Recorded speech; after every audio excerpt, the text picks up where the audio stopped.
সুব্রত ঠাকুর আমাদের মতুয়া সংঘের সংঘাধিপতি, তিনি আমাদের আজকে আশীর্বাদ দেওয়ার জন্য উপবিষ্ট আছেন। তার প্রচেষ্টা আমি কৃতজ্ঞতা চিত্তে শ্রদ্ধা জানাই। আমাদের এখানে বঙ্কিম ঘোষ, অম্বিকা রায়, নীলাদ্রি দানা, অসীম বিশ্বাস সহ অন্যান্য সাথী বিধায়কবৃন্দ আছেন এবং একজন রাষ্ট্রবাদী ভারতীয় মেহরুল্লাহ খান, তিনি এই জমি আমাদের দিয়েছেন আজকে সমাবেশ করার জন্য, তাকেও ধন্যবাদ জানাই। তা আপনারা সবাই জানেন আমাদের দাবি এক, অবিলম্বে দাবি তিন, ভারত সরকারের কাছে এবং জাতিসংঘের কাছে হিন্দুদের অস্তিত্ব বাঁচানোর জন্য অবিলম্বে জাতিসংঘ বাংলাদেশে হস্তক্ষেপ করে হিন্দুদের বাঁচানো শুধু নয়, হিন্দু অস্তিত্ব, হিন্দু মন্দির রক্ষা করার কাজ করুক, এটাই আমাদের দাবি। আমরা আজকে ঘোষণা করেছিলাম যে পেট্রোপোল সীমান্ত দিয়ে বাণিজ্য বন্ধ থাকবে। আজকে সকাল 6টা থেকে বাণিজ্য বন্ধ আছে এবং আমি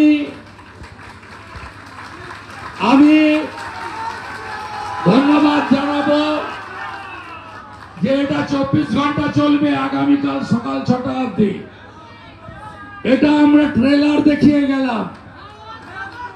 এর পরের সপ্তাহে অত্যাচার বন্ধ না হলে, প্রভু মুক্তি না পেলে আমরা 5 দিন বন্ধ করব।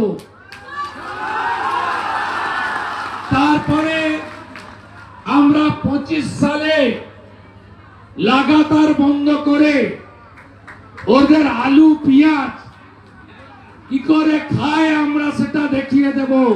আমাদের নাম ভারতবর্ষ।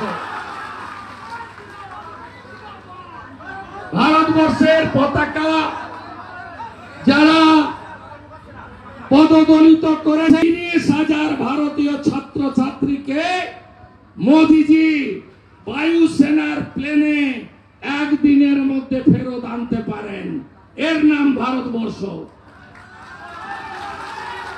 এই ভারতবর্ষ G20 নেতৃত্ব দেয়। এই ভারতবর্ষ 12তম নয়, আজকের বিশ্বের 4র্থ শক্তিশালী অর্থনৈতিক দেশ এই মোল্লা ইউনূসের দল। লড়াই করবেন তো? বাংলায় হিন্দুদের এক করবেন তো? ঐক্যবদ্ধ করবেন তো? রোহিঙ্গা মুসলমানদের খুঁজে খুঁজে চুলের মুঠি ধরে বের করবেন তো? করবেন তো? জয় জয় শ্রীরাম, জয় জয় শ্রীরাম। জাগো হিন্দু জাগো। ভারত সেবাশ্রম কর্ম করেছিলেন হিন্দুদের অস্তিত্ব রক্ষার জন্য। আর বীর সন্ন্যাসী বিবেকানন্দ স্বামী শিকাগোতে গিয়ে বলেছিলেন, তুমি গর্ব করে বলো আমি হিন্দু।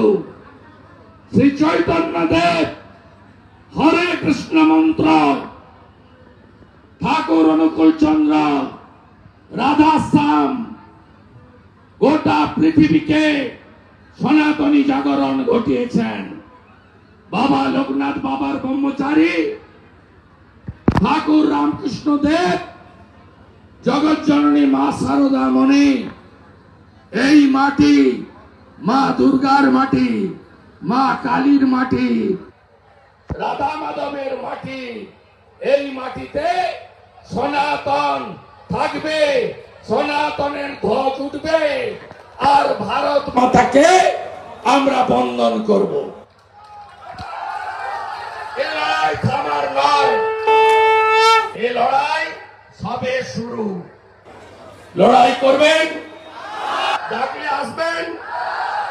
জল খাওয়াতে পারবো না, গাড়িও দিতে পারবো না, শাক নিয়ে সিঙ্গা নিয়ে আসবেন। এবার বাংলায় আমরা ভালো নেই।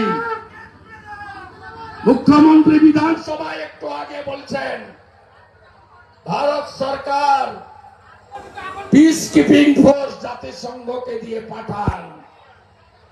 মাননীয়া, ফালাকাটায় দুর্গা মণ্ডপে ঢুকে যখন জিহাদিরা বলল শাক বাজাবেন না, উলুধ্বনি দেবেন না, ঢাক বাজাবেন না, কোথায় ছিল আপনার পুলিশ? মাননীয়া, গার্ডেন দিচ্ছে দুর্গা মণ্ডপে ঢুকে বলল গীতা পাঠ, চণ্ডী পাঠ, মন্ত্র উচ্চারণের মাইক বন্ধ করো, কোথায় ছিল আপনার পুলিশ? মাননীয়া, হাওড়ার শ্যামপুরে 5টা দুর্গা মূর্তি ভাঙলো বিজয়া দশমীতে, কোথায় ছিল আপনার পুলিশ? কার্তিক পুজোয় বেলডাঙ্গাতে সব হিন্দুকে মেরে মন্দির ভেঙে শেষ করলেন, কোথায় ছিলেন আপনি? ওপারে ইউনুস যাহা, এবারে মমতা ব্যানার্জি তাহা। এ লড়াই বাঁচার লড়াই, এ লড়াই টিকে থাকার নয়, অস্তিত্ব রক্ষার লড়াই। সংখ্যা আমরা কমছি, ওরা বাড়ছে। বিএসএফ কে জমি দিচ্ছে না, হু করে ঢুকছে। আমরা সব রোহিঙ্গা কোথায় আছে বলে দেব, চিহ্নিত করে দেব, ধরতে হবে আর এনআই এর হাতে তুলে দিতে হবে। ইউনুস হুঁশিয়ার, একদিনে যা গার্বেজ বেড়ায় কলকাতাতে শুধু ওইটা করে ফেলে দিয়ে এলেই না ঢাকা পড়ে যাবেন আপনি। বাঙালিতে আসবেন না। 71 সালে 17,000 ভারতীয় আর্মি বিএসএফ আত্মবলিদান দিয়ে এই বাংলাদেশ সৃষ্টি করে দিয়ে গেছে।